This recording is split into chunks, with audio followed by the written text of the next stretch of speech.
Nous avons également d'avoir parmi les panélistes le secrétaire général du ministère de l'Enseignement technique et de la formation professionnelle. Il est aussi un magistrat enseignant de l'ordre administratif. Il va intervenir sur le thème « Pour une administration plus efficace et des fonctionnaires plus épanouis ». Mesdames et messieurs, je vous prie de recevoir avec une salve d'applaudissements Monsieur Samuel Rakoutoudjen Irmadi Prato.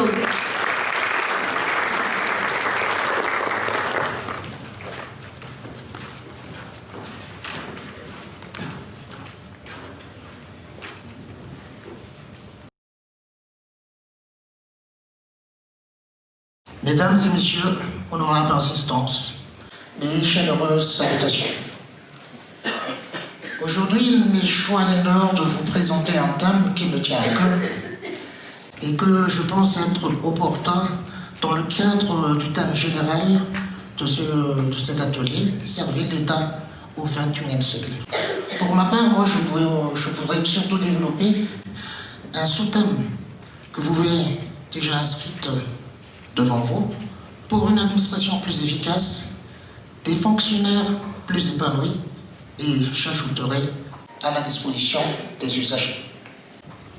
Moi-même, en tant que fonctionnaire, je suis convaincu de ce que je vais dire tout à l'heure. Et là, au tout début, je précise que je ne parle pas ici au nom du ministère de l'Enseignement technique et de la formation professionnelle, bien que je sois le secrétaire général, mais c'est plutôt un engagement d'un fonctionnaire, d'un magistrat, et qui occupe actuellement, malgré lui, ou peut-être bien grâce au Seigneur, une place importante. Ok, on commence.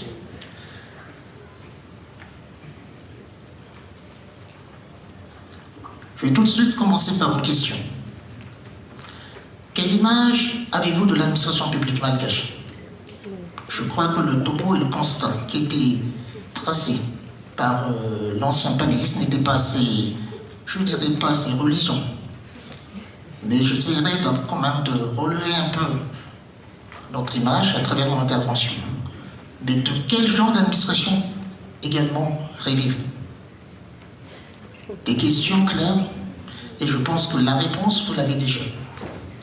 Donc, si on vous laissait répondre sans rentrer dans ces questions, je crois que chacun aspire à une administration meilleure, plus accessible, loin des lenteurs administratives, et surtout de la corruption, et enfin capable d'offrir des services publics de qualité. Mais croyez-moi, mesdames et messieurs, et prenez conscience que même si vos remarques et vos constats, quoique justifiés, ne reflètent pas les efforts colossaux faits par l'administration, bien que cela, pour le moment, ne se fait pas encore sentir. Ce qu'il faut comprendre, c'est que les critiques en eux-mêmes ne font pas avancer les choses. Ce dont nous avons réellement besoin, ce sont des solutions. Des solutions qu'on pourrait dégager qu'après avoir identifié tous les problèmes qui minent et hypothèquent le bon fonctionnement de l'administration. Ainsi, notre approche pour apporter notre part de contribution sur notre thème d'aujourd'hui passera par une brève analyse de notre situation, laissant apparaître les réalités dans le milieu, afin de pouvoir enfin parler des prescriptions, des perspectives, excusez-moi, d'avenir.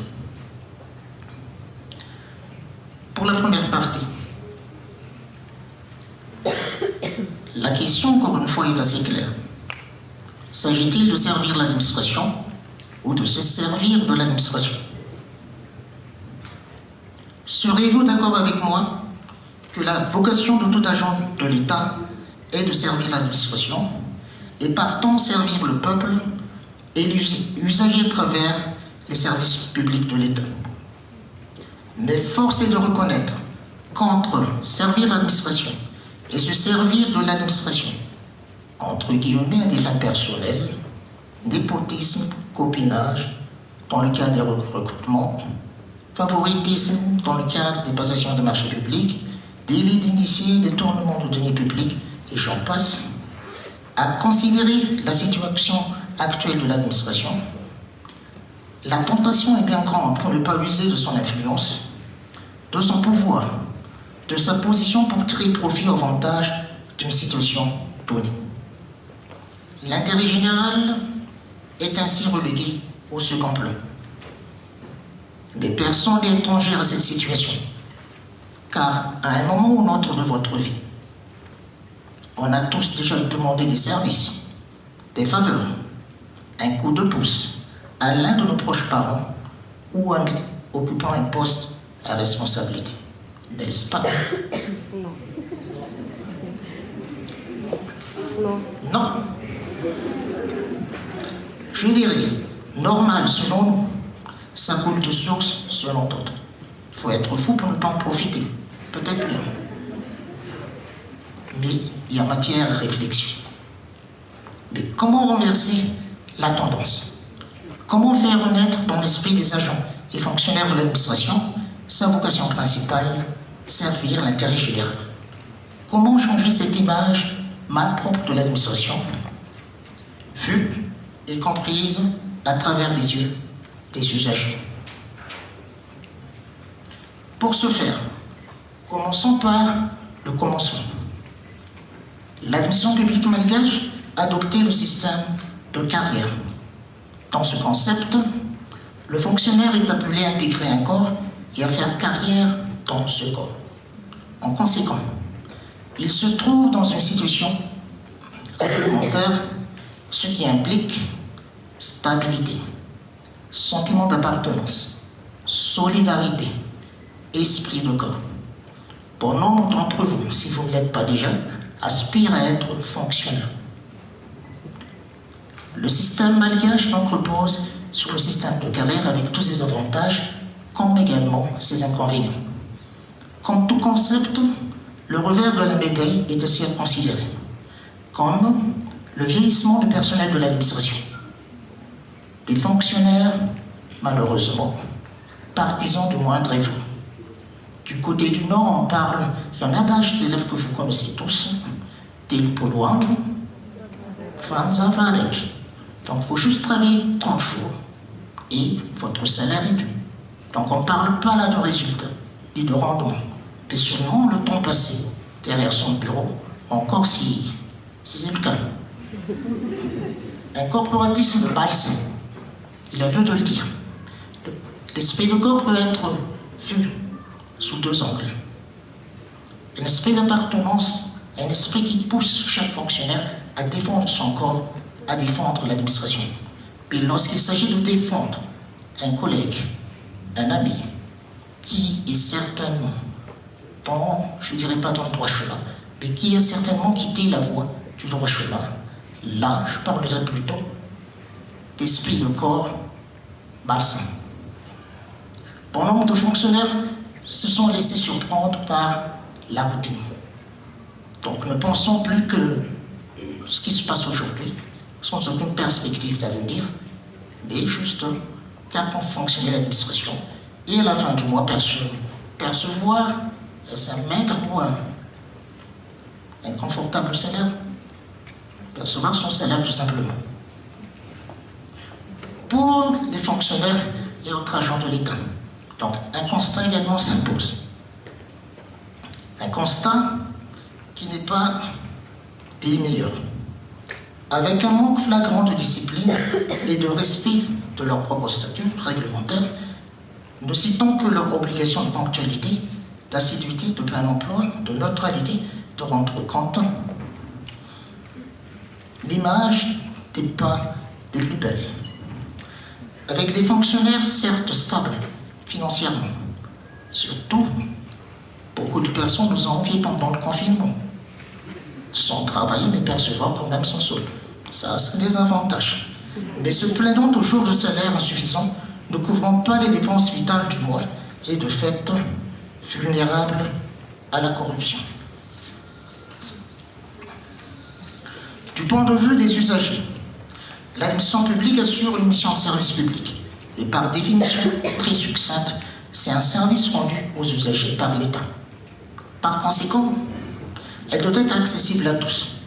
Accessibilité géographique, une accessibilité, je dirais, sociale, c'est-à-dire accessible à toutes les franges de la population. Et du moins, si on se réfère à un service public à caractère administratif. Les connaisseurs pourront nous expliquer ça tout à l'heure. L'administration doit être plus attrayante, plus accueillante, et abandonner cette image préconçue réservée seulement aux citadins et faisant craindre les paysans et autres qui pourtant constituent une bonne partie de la population. L'administration doit offrir un service de qualité, gage d'assurance pour tous. Une administration à l'écoute des besoins, des inquiétudes, des réclamations des usagers est capable d'adapter ses services à leurs besoins. Une administration modèle en matière de gouvernance, de bonne gestion des finances publiques. Et enfin, la liste n'est pas exhaustive, une administration capable d'assurer la sécurité des biens, des personnes et des investissements.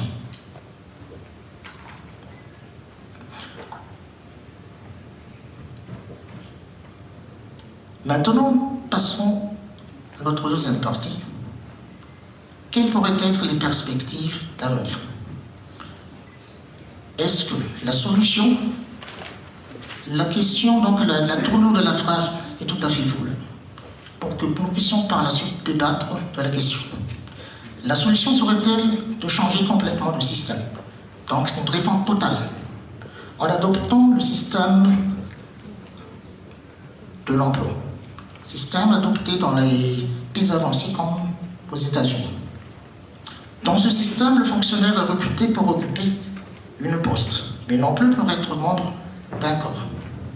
Tant que le poste existe, le fonctionnaire reste en place. Ce système était à la base ce qu'on appelait autrefois le spoil system, ou la politisation à outrance de l'administration. Quand le pouvoir passe d'une partie politique à une autre, l'administration subit également cette mutation. Autrement dit, les personnels de l'administration doivent être des fervents défenseurs des militants du parti au pouvoir. Pour le cas de Madagascar, on ne suit pas ce même système. Mais malheureusement, on peut constater quand même qu'il y a toujours cette forte coloration. Je dirais une façon déguisée de forcer le fonctionnaire à adhérer à une partie politique. Alors je dirais pourquoi pas changer complètement de système tant qu'on y est. À voir. L'avantage du système repose sur la spécialisation des gens de l'administration, ce qui les rendrait encore plus performants dans leur domaine respectif. L'administration pourrait alors adapter son recrutement selon l'orientation ou la naissance des nouvelles priorités. Mais pour ce faire, c'est tout notre système d'éducation et d'apprentissage qu'il faudrait changer. Et cela depuis la classe de primaire jusqu'aux études supérieures. Pour Madagascar, le processus semble-t-il a été lancé notamment à travers l'approche APC, l'approche par les compétences, mais qui est encore aujourd'hui mal compris avec le fameux zéro redoublement. En passant, la valorisation des compétences VAE est l'une des grandes évolutions dans le domaine de l'enseignement technique. Cependant, il faudrait être logique en nous-mêmes et procéder à un véritable choix, car ce système n'est pas non plus à l'abri de toute critique. L'administration fonctionne comme une super entreprise et perd toute originalité, qui a fait attendre la fierté des fonctionnaires, surtout les nôtres. L'absence de stabilité, puisque le fonctionnaire ne se trouve plus dans l'institution statutaire, donc la stabilité en soi n'est qu'éphémère. La politisation de l'administration qui vient de soi.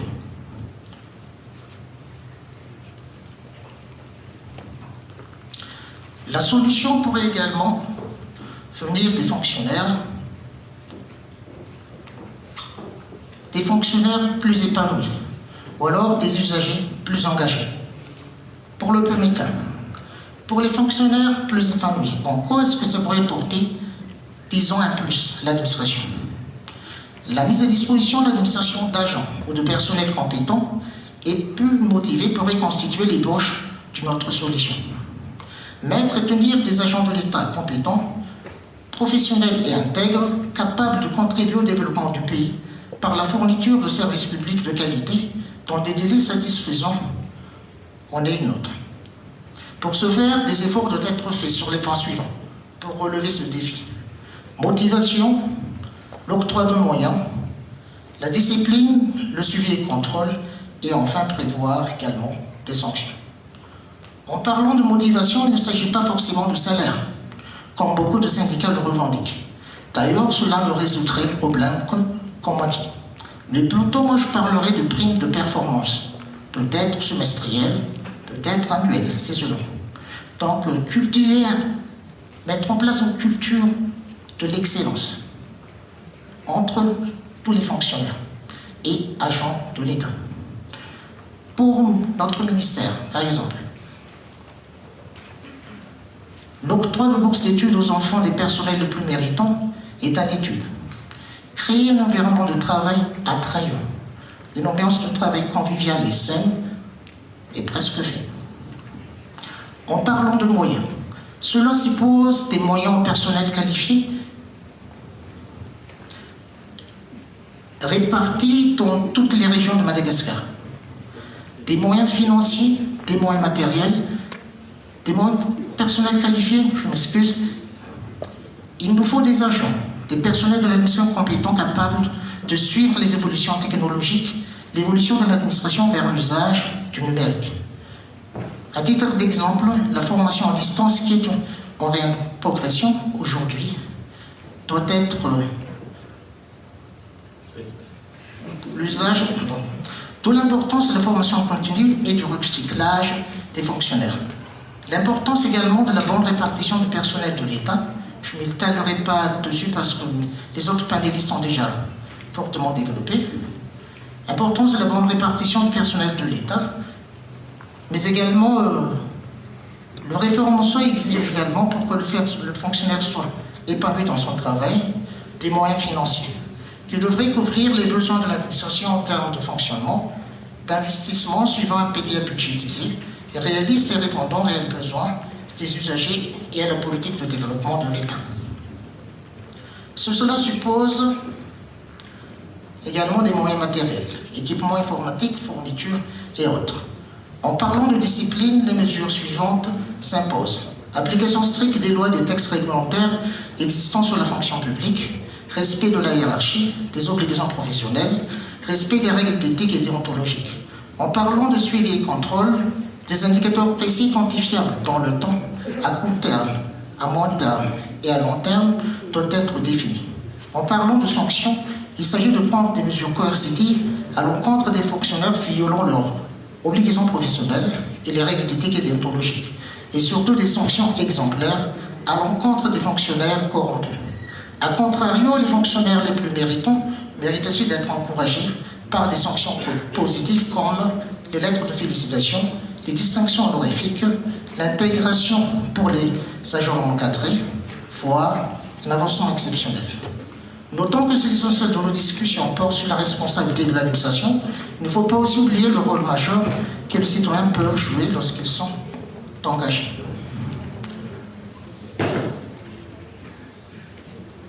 Il s'agit pour les usagers, il s'agit de leur côté des moyens d'information, de les doter de moyens d'information pour que d'une part, ça puisse faciliter leur accès aux services publics de l'État, mais aussi d'autre part, afin qu'ils puissent renforcer également le contrôle des services, le contrôle des agents et fonctionnaires de l'administration. À cet effet, la sensibilisation des usagers sur le fonctionnement de chaque service est indispensable. La sensibilisation des usagers sur leurs droits est également notre priorité, et la création sur le mois de zones Wi-Fi à l'endroit des usagers pour accompagner la volonté de l'administration de se tourner vers la dématérialisation en est également notre priorité. En somme, l'objectif est de casser l'écart, le fossé qui sépare les usagers de l'administration en leur fournissant toutes les informations dont ils ont besoin dans un langage qu'ils comprennent. De casser l'image négative d'une administration corrompue, d'un service public incapable de satisfaire les besoins des usagers, de rendre effective l'administration de proximité, une notion bien connue qui nécessite la prise de diverses mesures. En conclusion, Pour que l'administration soit plus efficace, il lui faut des personnels plus épanouis et compétents, capables de suivre ces nouvelles orientations et ces nouvelles visions. Il faut qu'elle se donne les moyens pour y parvenir. Il faut oser prendre les mesures qui s'imposent, accepter les éventuels sacrifices que cela suppose, trouver la bonne formule pour créer une véritable synergie des actions de l'ensemble des acteurs de l'administration. Mais cela a un prix et demande du temps. Mais plus on attend, plus la situation pourrait s'aggraver, au détriment des millions d'usagers que l'on est tous. Fonctionnaires, agents, personnels de l'État, on est tous des usagers. Rendre l'administration plus efficace et les fonctionnaires et agents de l'État plus épanouis revient en fait alors à se rendre service à soi-même. Alors je dirais à tous, pourquoi pas? Merci de votre attention.